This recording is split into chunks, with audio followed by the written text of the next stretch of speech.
जय गणेश देवा।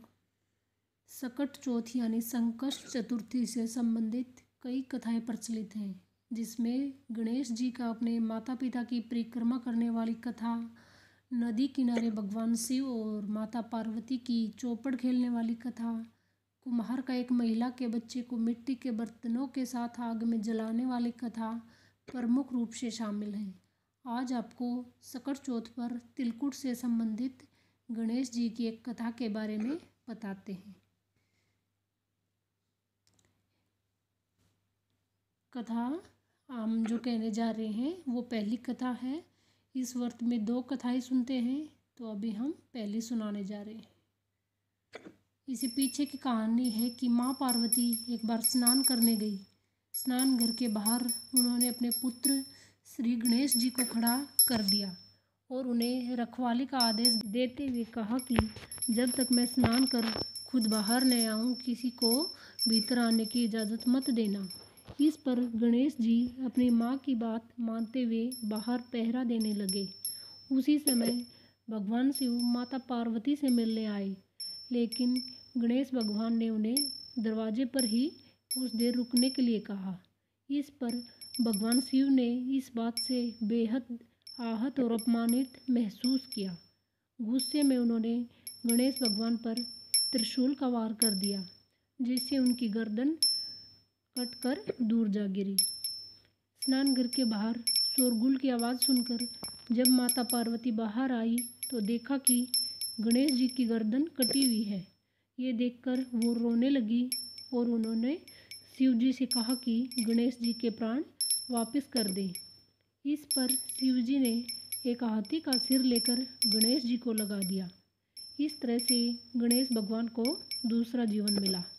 तभी से गणेश जी की हाथी की तरह सूंड होने लगी।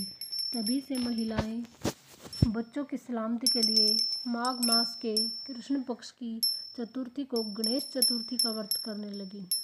बोलो जय गणेश देवा। अभी हम आपको दूसरी कथा सुनाने जा रहे हैं।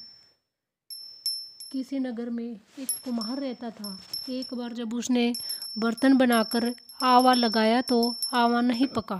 परेशान होकर वह राजा के पास गया और बोला कि महाराज, न जाने क्या कारण है कि आवा पक ही नहीं रहा है। राजा ने राज पंडित को बुलाकर कारण पूछा। राज पंडित ने कहा, हर बार आवा लगाते समय एक बच्चे की बलि देने से आवा पक जाएगा। राजेश का आदेश हो गया। बलि आरंभ हुई। जिस परिवार की बारी होती वह अपने बच्चों में से एक बच्चा बलि के लिए भेज देता। इस तरह कुछ दिनों बाद एक बुढ़िया के लड़के की बारी आई। बुढ़िया के एक ही बेटा था तथा उसके जीवन का सहारा सिर्फ वही था। इस पर राजा की आज्ञा को वह टाल भी नहीं सकती थी। दुखी बुढ़िया सोचने लगी, मेरा एक ही बेटा है, वह भी सकट के दिन मुझसे जुदा हो जाएगा। तभी उसको एक उपाय सूझा। उसने लड़के को सकट की जो तिल और वो बनाए थे उसका बीड़ा देकर कहा कि भगवान का नाम लेकर बेटा आवा में बैठ जाना, सकट माता तेरी रक्षा करेगी। तो अपने बेटे को बीड़ा देकर उन्होंने कहा कि भगवान का नाम लेकर आवा में बैठ जाना और सकट माता तुम्हारी रक्षा करेगी। उसके बेटे ने उसकी माँ की ये बात सुनकर वो लेके प्रसाद अपने आवे में बैठ गया। सकट के दिन बालक आवा में बिठा दिया गया और बुढ़िया सकट माता के सामने बैठकर पूजा प्रार्थना करने लगी।